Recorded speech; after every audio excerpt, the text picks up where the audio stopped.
আসসালামু আলাইকুম প্রিয় দর্শক মণ্ডলী, আপনারা দেখছেন দৈনিক প্রদীপ শিকা ইউটিউব চ্যানেল। এখন আমাদের সঙ্গে যুক্ত হচ্ছেন খবর নিয়ে ক্যালকাটা ডায়ালগস থেকে মনোজ দাস বলছি।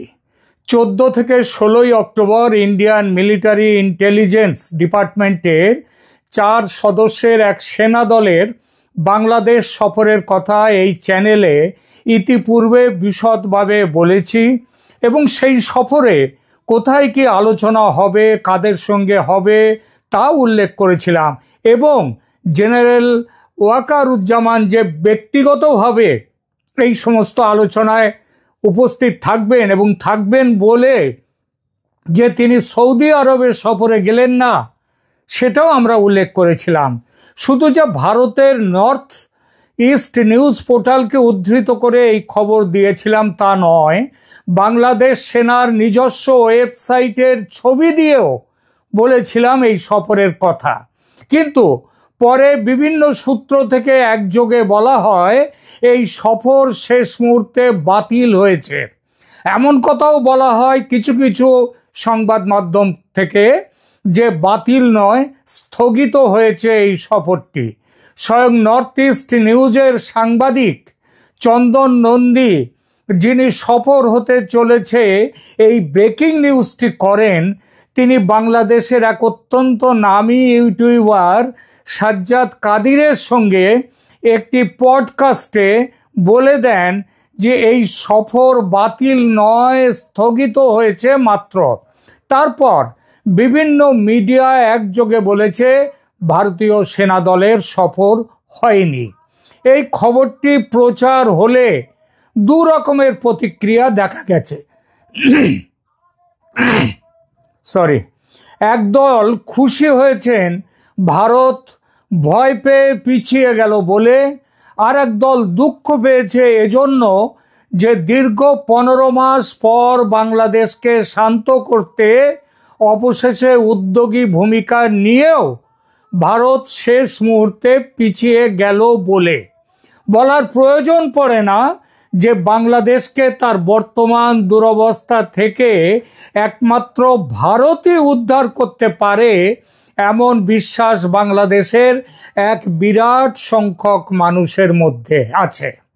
সফর বাতিলের কারণ হিসেবে উল্লেখ করা হচ্ছে যে আন্তর্জাতিক অপরাধ ট্রাইব্যুনাল দ্বারা 25 জন সেনাকর্তার নামে গ্রেপ্তারি পরোয়ানা জারি ও তার জন্য সেনাবাহিনীর মধ্যে উদ্ভূত ব্যাপক ক্ষোভ বিক্ষোভ।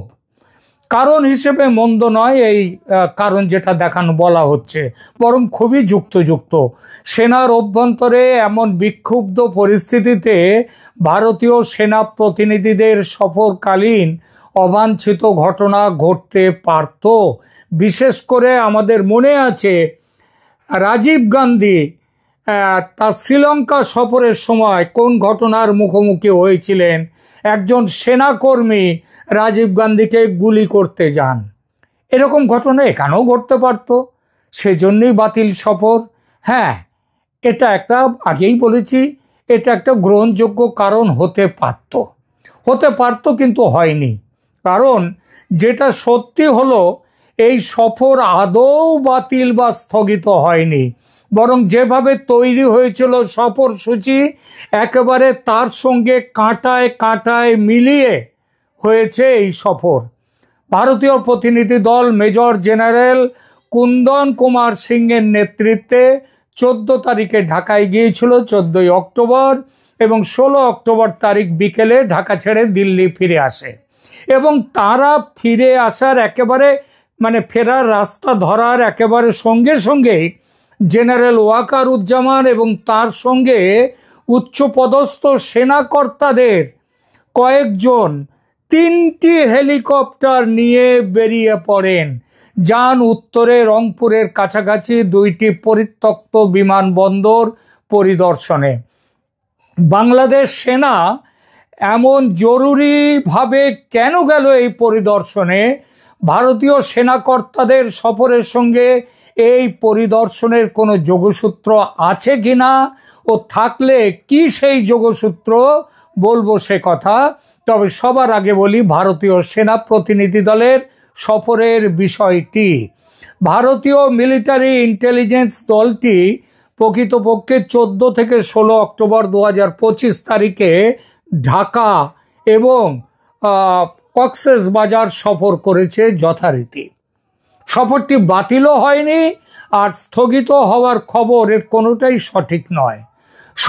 সফর নিশ্চিতকরণের প্রমাণ হিসেবে আমি নর্থ ইস্ট নিউজ, যা ভারতের উত্তর পূর্বাঞ্চলের একটি বিশ্বস্ত সংবাদ মাধ্যম, সেখানে প্রকাশিত 16 অক্টোবর 2025 তারিখের সংবাদ প্রতিবেদনটি পেশ করছি আপনাদের সামনে।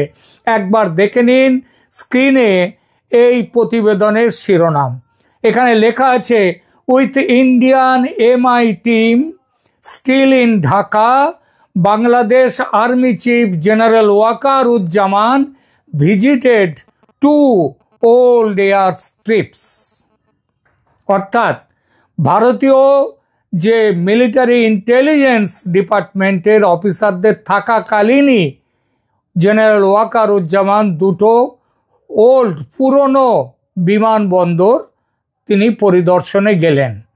এরপর আছে বড়সড় রিপোর্টিং, সেটায় আমি একবারে লাইন ধরে ধরে যাচ্ছি না, মোদ্দা কথাগুলো বলছি।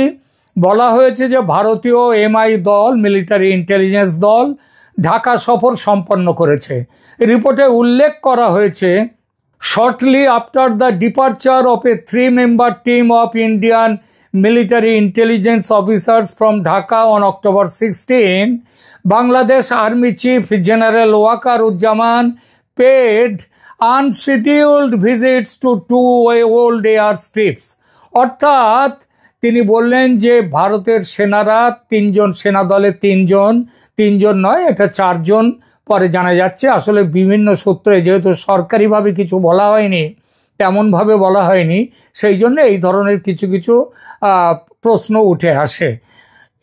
এখানে বলা হয়েছে যে তারা ওয়াকারুজ্জামান আনশিডিউলড, আগের থেকে সেখানে যাওয়ার কথা ঠিকই ছিল না, এমন 2টো পুরনো বিমানবন্দর পরিদর্শনে গেলেন। এই বাক্যটি স্পষ্টভাবে প্রমাণ করে যে ভারতীয় দলটি 16 অক্টোবর ঢাকা থেকে চলে গিয়েছে, অর্থাৎ তারা সফর সম্পন্ন করেছে। আগে যেমনভাবে ঠিক ছিল ঠিক তেমনভাবেই সফরের বিস্তারিত তথ্য, মানে দলের নেতৃত্ব সদস্য আগে যেমন বলা হয়েছে তেমনই। দলনেতা রয়েছেন, দলের নেতা মেজর জেনারেল কুন্দন কুমার সিং, ভারতীয় মিলিটারি ইন্টেলিজেন্সের অতিরিক্ত ডাইরেক্টর জেনারেল মহাপরিচালক। দলের অন্যান্য সদস্য হচ্ছেন একজন ব্রিগেডিয়ার, একজন কর্নেল এবং আরও একজন অফিসার। সফরের সময়কাল ও কার্যক্রম, তারা এসেছিলেন 14 অক্টোবর 2025 সোমবার, চলে গিয়েছেন 16 অক্টোবর 2025 বুধবার বিকেলে। ভারতীয় দলটি বাংলাদেশি সামরিক ইউনিটগুলোর সাথে যথারীতি বৈঠক করেছে। বাংলাদেশ সেনাবাহিনীর বিভিন্ন ইউনিট, অপারেশনস অ্যান্ড প্ল্যান এবং intelligence directorate, armed forces division, director general of forces intelligence DGFI, army aviation group, তারপর অ্যাডজুট্যান্ট জেনারেল এবং কোয়ার্টার মাস্টার জেনারেলের শাখা, আর্মি সাপ্লাই ইউনিট সবার সাথে কথা বলেছেন। মনে রাখবেন, এই কোয়ার্টার মাস্টার জেনারেল হলেন ফৈজুর রহমান, যার সঙ্গে ওয়াকারুজ্জামানের দ্বন্দ্ব নিয়ে অনেক কথা আমরা শুনেছি এবং তার অনেকটাই সত্যি। তাদের সাথেও মিটিং করেছেন। এইবার সফরটি অত্যন্ত গোপনীয় এবং আপাতভাবে খুব লো প্রোফাইলে রাখা হয়েছিল। এতটা গোপনীয়তার কি কারণ? সেই কারণগুলো বলছি। ছাত্র বিক্ষোভের আশঙ্কা। বাংলাদেশের নিরাপত্তা সূত্র জানিয়েছে যে ঢাকায় কিছু ছাত্র ভারতীয় দলের এই সফরের বিরুদ্ধে বিক্ষোভ প্রদর্শনের পরিকল্পনা করেছিল। সেটা যাতে না হয় তার জন্যই সফরটাকে লো প্রোফাইল রাখা হয়েছিল।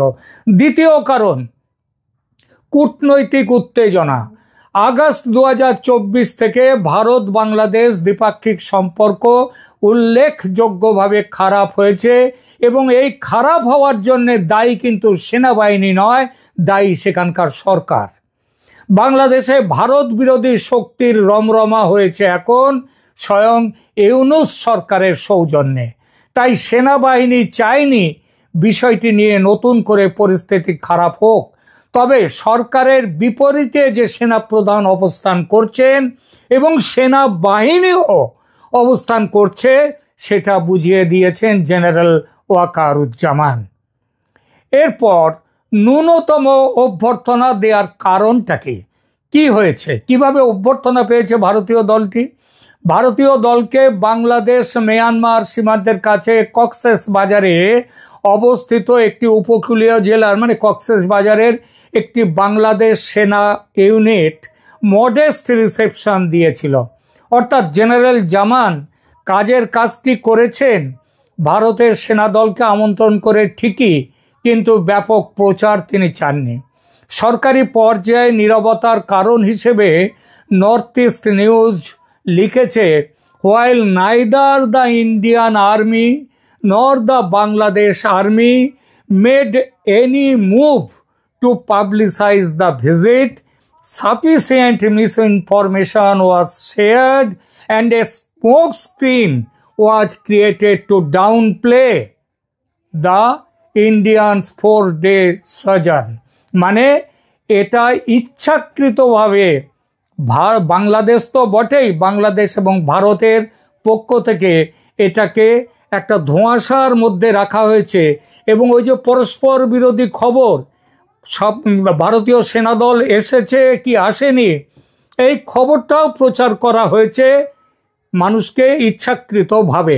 এই বাক্যটি স্পষ্টভাবে নিশ্চিত করে যে দুই সেনাবাহিনী ভারত এবং বাংলাদেশ ইচ্ছাকৃতভাবে সফরটি গোপন রাখার চেষ্টা করেছে এবং ভুল তথ্য প্রচার করেছে, যেটাকে বলা হয়েছে মিসইনফরমেশন অর স্মোক স্ক্রিন, ধোঁয়াশা। বাংলাদেশের সেনা দপ্তর 9 অক্টোবর 2025 একটি সীমাবদ্ধ দ্যাট ইজ রেস্ট্রিক্টেড নোটিফিকেশন জারি করেছিল, যেখানে বলা হয়েছিল মেজর কুন্দন কুমার সিং এর নেতৃত্বে ভারতীয় মিলিটারি ইন্টেলিজেন্স দলের কোঅর্ডিনেশন কনফারেন্স, অর্থাৎ দুই সেনার মধ্যে সহযোগ করার জন্য এই কনফারেন্সে তার বিস্তারিত তথ্য ছিল, যেটা আমি আপনাদেরকে জানিয়েছি এর আগের ভিডিওতে।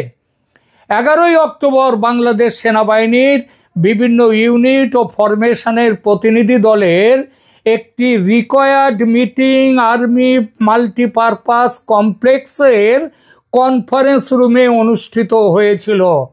এই বৈঠকে ইউনিট ও ফরমেশন প্রধানদের এই সফর সম্পর্কে ব্রিফ করা হয়েছিল বাংলাদেশের সেনার পক্ষ থেকে, এবং ভারতীয় এমআই দলের সাথে মিলিটারি ইন্টেলিজেন্স দলের সাথে তাদের নিজের যাদের বৈঠকের কথা তাদের নির্দেশ দেওয়া হয়েছিল। বাংলাদেশ মিলিটারি বিটি মিলিটারি বাংলাদেশের একটি প্রতিরক্ষা বিষয়ক বিশ্লেষণ প্ল্যাটফর্ম। এটা বাংলাদেশ সেনার তাদের এক্স টুইটার অ্যাকাউন্টে, এক্স বা আগে টুইটার ছিল, এক্স অ্যাকাউন্টে 15 অক্টোবর 2025 তারিখে বলা হয়েছে একটি টুইটে, as we reported earlier the Indian Army Military Intelligence Delegation arrived yesterday and will stay until 16th October, that is tomorrow। এটা 15 তারিখ ছিল, বলেছিল তারা এসেছে 14 তারিখে এবং আগামীকাল অবধি তারা থাকবে। এটি স্পষ্টভাবে নিশ্চিত করে যে দলটি 14 অক্টোবর এসেছিল এবং 15 অক্টোবর তখনও ঢাকায় ছিল। এরপরেও কি বিভ্রান্তি আছে ভারতীয় সেনা দল এসেছিল কি আসেনি বিষয়টি নিয়ে? আমার ধারণা থাকা উচিত নয়। তারা এসেছিল এবং একেবারে প্ল্যান মাফিক যা করার সমস্ত পূর্ব নির্ধারিত বৈঠক করে গেছে। এই প্রসঙ্গে একটি কথা মনে রাখতে হবে, ভারতের এই সেনা প্রতিনিধিরা মিলিটারি ইন্টেলিজেন্স বিভাগের এদের আসার উদ্দেশ্য বাংলাদেশের জমিনি স্তরে রিপোর্ট সংগ্রহ এবং সেনাবাহিনীর অভ্যন্তরীণ পরিস্থিতি ও তাদের অবস্থান সেটাকে বুঝে নেওয়া। এবং সবথেকে বড় কথা যেটা বাংলাদেশ মিলিটারি বলেছে, এটা হচ্ছে দুই সেনাবাহিনীর মধ্যে কোঅর্ডিনেশন বৈঠক, সহযোগের বৈঠক, পাকিস্তান নয় ভারতের সেনাবাহিনীর সঙ্গে। এবং ভারতের সেনাবাহিনী এই যেটা এসছে এটা হচ্ছে কিন্তু বাংলাদেশের জেনারেল ওয়াকারুজ্জামানের আমন্ত্রণে, ওয়াকারুজ্জামানের প্রস্তাবে, এবং ওয়াকারুজ্জামান এই বৈঠকের জন্য, এই সফরের জন্য তার সৌদি সফর বাতিল করেছেন, মনে আছে? এবং তিনি নয়াদিল্লিতে তার আসার কথা ছিল, সেটাও তিনি বাতিল করেছেন। দুই দেশের সেনার মধ্যে প্রতিটি বৈঠক হয়েছে বন্ধ ঘরে, যাকে বলে ক্লোজ ডোর মিটিং। আর কি কিছু বলার প্রয়োজন আছে? কেন এই মিটিং হয়েছে, কি এর উদ্দেশ্য? এবার আসি এই সফরের তাৎক্ষণিক প্রভাব নিয়ে। ভারতীয় সেনা গোয়েন্দাদের বিমান তখনও ঢাকা বিমানবন্দর ছাড়েনি। তার মধ্যেই জেনারেল জামান তার বেশ কিছু সহকারীকে নিয়ে তিনটি হেলিকপ্টারে উঠে পাড়ি জমান রংপুরের দিকে। 16 অক্টোবর 2025 তারিখে বাংলাদেশের সেনাপ্রধান জেনারেল ওয়াকারুজ্জামান হঠাৎ করে দুটি পরিত্যক্ত বিমান ঘাঁটি পরিদর্শনে যান। লালমনিরহাট এবং ঠাকুরগাঁও পরিত্যক্ত বিমানবন্দর, এই দুটি জেলা পশ্চিমবঙ্গের সীমান্তে অবস্থিত এবং দ্বিতীয় বিশ্বযুদ্ধের সময় থেকেই এই বিমান ঘাঁটিগুলো রয়েছে। এই পরিদর্শন সাধারণ রুটিন পরিদর্শন ছিল না। এটি ঘটেছে ঠিক সেদিন বিকেলে, যেদিন ভারতীয় মিলিটারি ইন্টেলিজেন্সের 4 সদস্যের দল ঢাকা থেকে চলে গিয়েছিল। ভারতীয় দলটি 14 থেকে 16 অক্টোবর পর্যন্ত ঢাকায় ছিল, এটা তো আগেই বলেছি। তাহলে কেন এই পরিদর্শন? ভারতের পক্ষ থেকে অভিযোগ করা হয় যে এই বিমানবন্দরগুলির আধুনিকীকরণের জন্য চীনকে দায়িত্ব দেয়া হয়েছে বাংলাদেশ সরকারের পক্ষ থেকে। মোহাম্মদ ইউনূস তার চীন সফরে গিয়ে লালমনিরহাট বিমানবন্দর, তিস্তা নদীবাঁধ প্রকল্পের চুক্তি করে আসেন এবং আরও অনেক চুক্তি করেন। তারপর থেকে ইউনূস সরকার সেনাবাহিনীর অজ্ঞাতসারে বর্ডার গার্ডস বাংলাদেশ বা বিজিবিকে দিয়ে এই অঞ্চলে নানাবিধ উত্তেজনা সৃষ্টি করে চলেছেন। ভারতের কাছে খবর আছে এবং ওয়াকারুজ্জামানকে স্পষ্টভাবে জানানো হয় যে এই পরিত্যক্ত বিমানবন্দর দুটিতে সন্ত্রাসী জঙ্গিদের ঘাঁটি তৈরি করতে দিয়েছে ইউনূস সরকার ভারতে নাশকতা চালাবার জন্যে। ভারতের পক্ষ থেকে এমনও বলা হয়, যেভাবে পাকিস্তানের জঙ্গি ঘাঁটি গুড়িয়ে দিয়েছে ভারতীয় সেনা, সেই একইভাবে লালমনিরহাট এবং ঠাকুরগাঁয়ে বাংলাদেশের সন্ত্রাসী ঘাঁটি, জঙ্গি ঘাঁটি উড়িয়ে দিতে ভারতের কয়েক মিনিট সময় লাগবে মাত্র। আরও বলে দেওয়া হয়, কোনো মতেই যেন এই বিমানবন্দর অপারেশনাল করার জন্য চীনের হাতে তুলে দেওয়ার চিন্তা আর না করা হয়, তাহলে ভারতের ভারতের মার যে শুধু 2-1টি জঙ্গি ঘাঁটিতে সীমাবদ্ধ থাকবে না, ছড়িয়ে পড়বে ব্যাপকভাবে এবং তার ফলে ভারতের চিকেন স্নেক আর সরু থাকবে না, চওড়া হয়ে যাবে। মানে এটা বুঝে নিন। এই অভিযোগ শুনে অত্যন্ত গুরুত্ব দিয়ে ওয়াকারুজ্জামান দলবল নিয়ে ছুটেছেন সেখানে। বিমানবন্দরে নেমে তিনি নিজে গাড়ি চালিয়ে বিমানবন্দর পরিদর্শন করেন। অসমর্থিত কিন্তু নির্ভরযোগ্য সূত্র জানাচ্ছে যে সত্যি জঙ্গিদের ঘাঁটির প্রমাণ মিলেছে সেখানে। বিজিবির যোগসাজশের প্রমাণও মিলেছে, কারণ তারা তার প্রহরায় আছে। এবার ওয়াকারুজ্জামানের অ্যাকশন নেওয়ার পালা। তিনি এর আগে বারবার বলেছেন যে বিজিবিকে দিয়ে ভারতের সাথে সম্পর্ক খারাপ করার চেষ্টা যেটা করছে ইউনূস সরকার, সেটা করা চলবে না। এবং এইটা এমন সময়ে ভারতের এই সফর হলো যখন বলা হচ্ছে একদিক দিয়ে তিনি এবং তার স্ত্রী গৃহবন্দী। তারা যে আসলে গৃহবন্দী নন, তারা যে বাইরে আছেন, তার প্রমাণ জেনারেল সাহেবের এই সফর।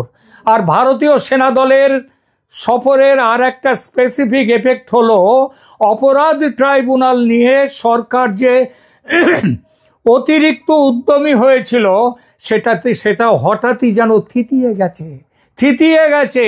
অভিযুক্ত সেনাকর্তাদের গ্রেপ্তারি পরোয়ানা 10 দিনেও কেন ওই ট্রাইব্যুনাল থেকে সেনানিবাসে পৌঁছলো না, কেন অভিযুক্তদের গ্রেপ্তার করে পুলিশের কাছে 24 ঘন্টার মধ্যে সোপর্দ করা হলো না, সেসব প্রশ্ন কেউ করছে না। ভারতীয় সেনা দলের সফর নিয়ে কোনো রাজনৈতিক দলও, জামাত, বিএনপি, এনসিপি, কেউ কিন্তু রাজনৈতিক দল হিসেবে কোনো প্রতিক্রিয়া দেয়নি। কারণ কারণ ভয় পেয়েছেন ইউনূস এবং তার দলবল। এখনকার মতো এখানেই রাখছি। ধন্যবাদ।